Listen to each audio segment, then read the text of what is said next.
Hello and welcome, this is Telixion, and Black Ops 2 is coming out very soon. So what I'm going to be doing is kind of doing an evolution of zombies.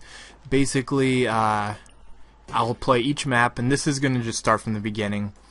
High level gameplay, it's exciting only for the high levels, but it's just boring to watch. So I'm just going to start from the beginning and just talk for however long I need to talk for. So you can watch the gameplay, but this is more about kind of my story, what's happened, how the zombies has affected my life, I guess, or the changes in zombies, and because I've been a huge fan of zombies since the very start. I remember seeing the trailer for World at War, and they had that bonus mode, and it was zombies, and I was like, oh, that looks so cool. So as soon as the game came out, me and my girlfriend at the time when picked it up, and so we started playing, and I was like, okay, let's do the campaign to unlock this mode, and then we'll get right into it. So we're doing co-op campaign, went through it all completely, did it, and then we found out that you had to do a single player. You couldn't do co-op, you had to do single player to unlock the mode. So it was so disappointing. So luckily she was nice, she was visiting, so she was nice enough to let me run through on single player while she just watched.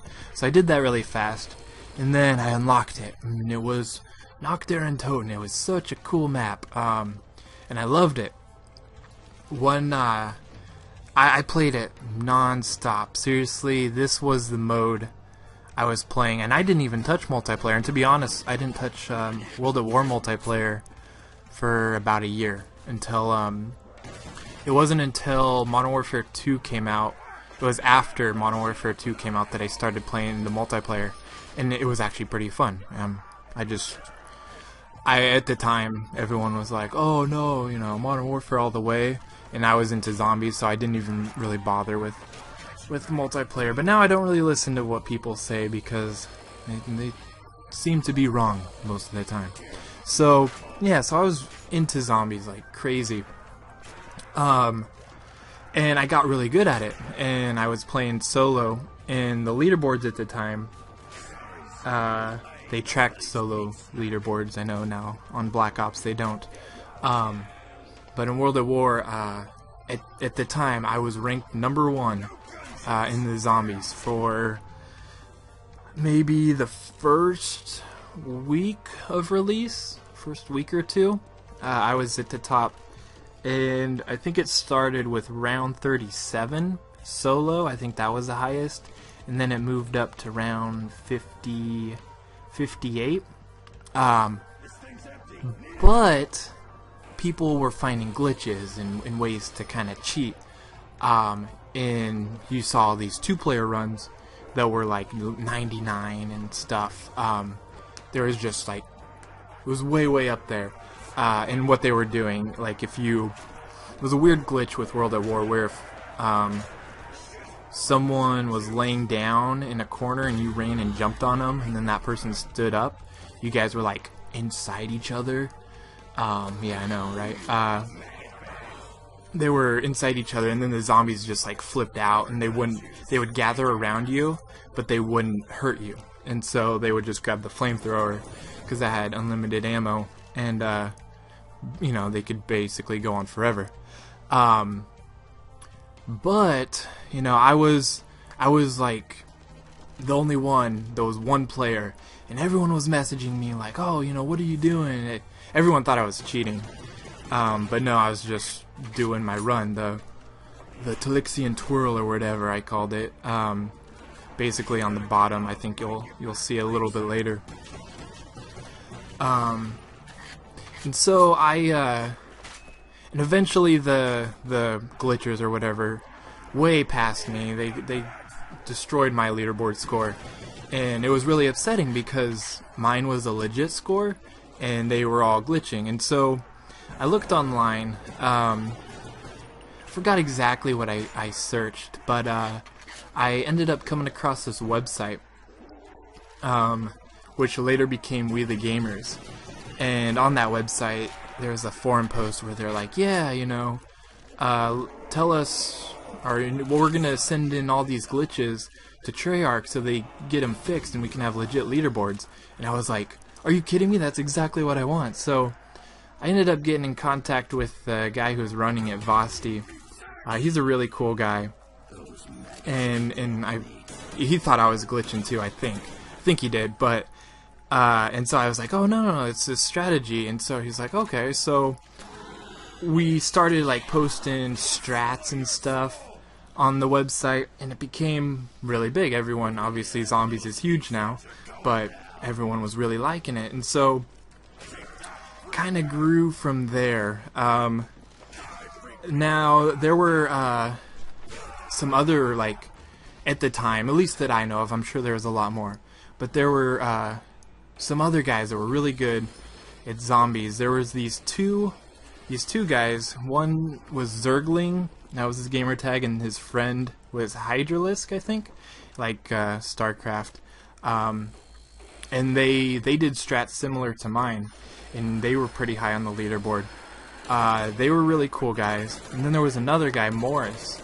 I'm not sure if you guys are familiar with him, but he was really big with Zombies back in the day. I'm not too sure what he's doing now, but yeah, it just grew from there. You know, I got to meet some really cool people, and it all started with this map. Now, one thing about this map that I guess kind of the evolution of what it was to what it is now. Back in World at War, you had the flamethrower. Now, this was an amazing weapon. It had unlimited ammo, and the only negative thing about it was if you held the trigger for too long, it would overheat. But if you just tapped the trigger, it would cool down, and you can basically, you know, keep firing fairly fast non-stop. And what's really good about the flamethrower was no matter what level you were on, it did like a percentage of damage. So say you're on like wave 100, so you hit a zombie on fire. I don't know how long it took, maybe like 5 seconds, and then he would bleed out. So, and you couldn't have, when you hit a zombie with a flamethrower, you could only like set maybe three or four zombies on fire at a time. So you couldn't set up the whole lot. So as long as you had like a loop, and basically down here I just kept running loops, you just turned around, flamed them, and then kept going, and they would eventually die. Basically, you could go on forever. Another thing about the zombies in World at War, whenever you shot them, and actually I think this is still active now, whenever you shoot a zombie, their attack animation resets. So say a zombie's about ready to swipe you, if you would just shoot him once with like I use a flamethrower, but if bullets work too, he would stop that attack animation and then reset.